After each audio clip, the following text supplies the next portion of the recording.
day, sir. I'm Joseph S. De La Puente from DCIT 2F. And now,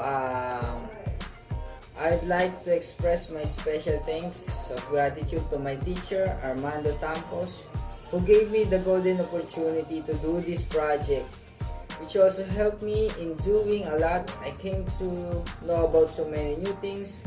I'm really thankful to him. Secondly, I would like also to thank my parents and friends who helped me a lot and finalizing this project within the limited time frame.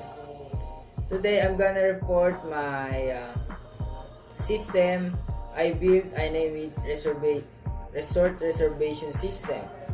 This project aims at creating a resort management system which can be used by customers to reserve rooms and other facility online. Users can check the availability of rooms and other facilities. The users can register, log into the system, and the administrator will know the details of reservations and daily income. The admin will also manage all the things for the resort reservation system. The main objective of my system is to develop and implement a reservation and billing system for resort to help the management in making reservations, billings, and other transactions needed to be made. The main operation of system is check-in and check-outs and reservation, which are separated into different modules for functionality. The system can use only if a registered user logins to the system. Only the admin can register a user for the system. The proposed system has a user-friendly environment and has all the transactions of the business under studies, like the reservations, billing, monitoring, and maintenance. This system will make the employee's job easier and faster with error-free transactions for the good of the business. The second, this results is a reservation system saves times and cuts costs. A reservation system will save your guest time because they will not need to wait for hours until your team confirms their reservation. If one can book a room by completing a couple of easy steps, then the chances they will choose another resorts are pretty low. This system po will less hassle for the guest, and it is more used ba because of this situation. Online services is more reliable in this situation. Next, in our conclusion, thus we have a proposed resort management system. It eliminates the third-party website completely. This software aims at reducing paperwork and provide multiple facilities to user with less efforts and accessing the portal according to choice and availability. Next, I report to you my ERD, sample ERD for my system.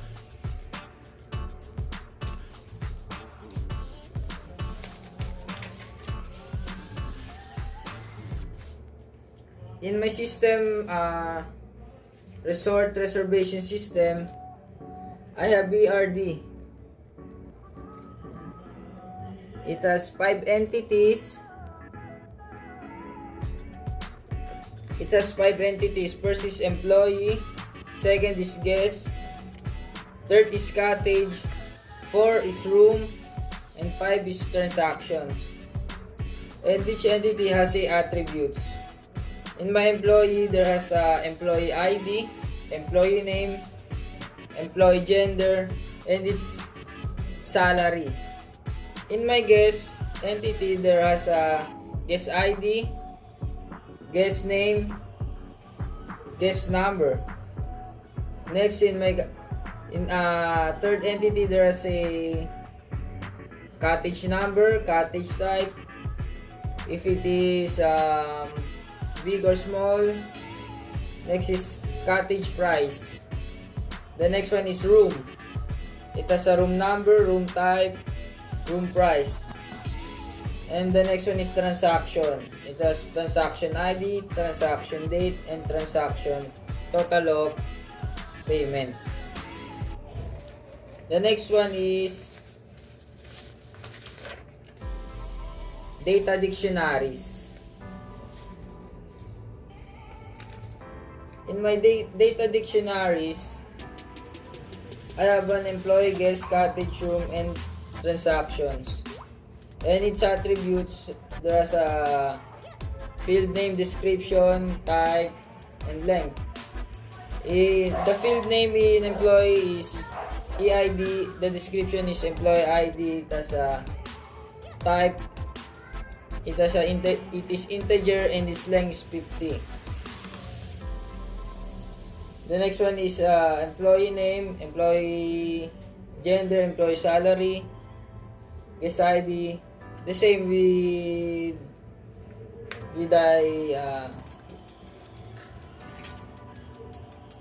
the first table. The function of this is their descriptions of every attributes. The next one is data flow diagram. First the guess is to go for the employee to us. Second, the guest will process the query for reservation and for the report. Then the next one, the reservation process. If the guest reserve for cottage and room, the next one it will verify. Then if it is verified, they have a choice if they go or they cancel. Next, it will go to the cancel table. Then if they choose the cottage and rooms that they pick, that they will get, that they get, they go to transaction, then go for the payment. Next is the system flow chart.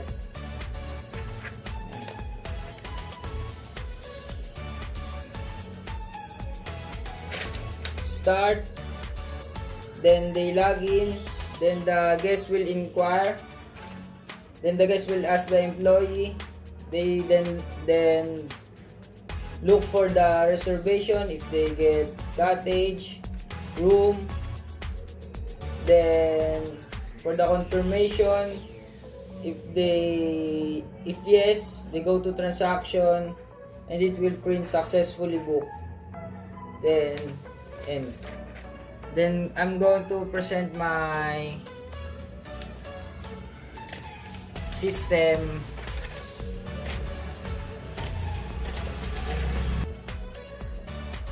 This is the system of my GUI system. First is a login page. The guests need to register into the login page. If they don't have already an account, they choose the create an account for the register. Next is once they log in, my system gets, they need to fill the fields in guest info. There is a guest ID, guest name, guest gender, and guest number. They need to fill all of this. Then next is if they look for cottage, for room, for the available cottage available room, if they have if number of days, if they number of days they want to stay, they click this button to increase the number of days, or the or this button. Next, if they choose a cottage type, they need to click this button for regular or special cottage. Next, if they choose, they go to transaction or payment, and it will print the receipt or price of the price of their total amount. Next is the list of all the in my system. There's a insert, update, and select and delete. For example, in my database there's a employee.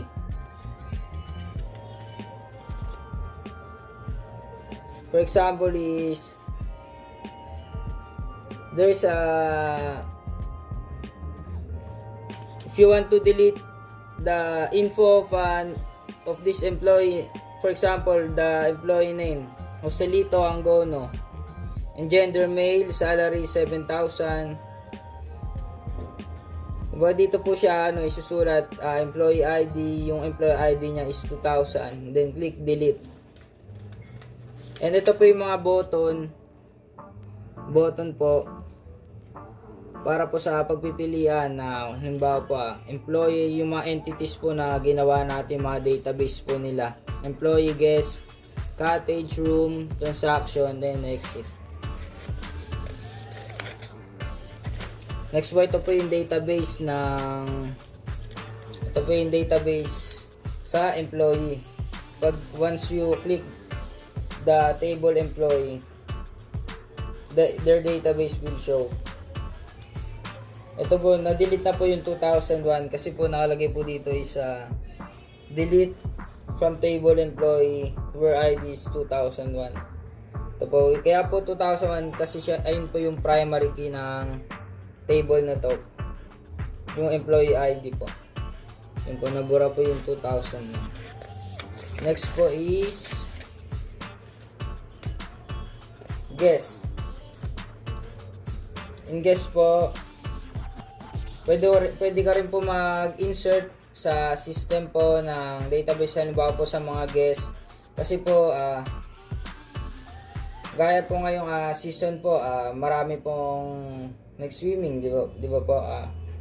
Kumbaga po patuloy po yung pagdating ng mga guest. Kumbaga po dito po mas madali po, i-input nyo lang po yung name ng guest, yung ID number, maging po yung number po nila para po malagay po sa data. Ito po sa database, madagdag. I-insert lang po. Then dito na po siya mapupunta yung guest. Dito po sa pinababa, yung ID niya po is 1403 and name is Lenny Maasin, and it is her number.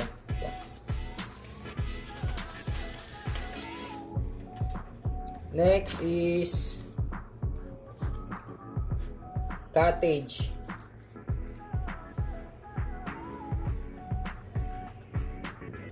In cottage po,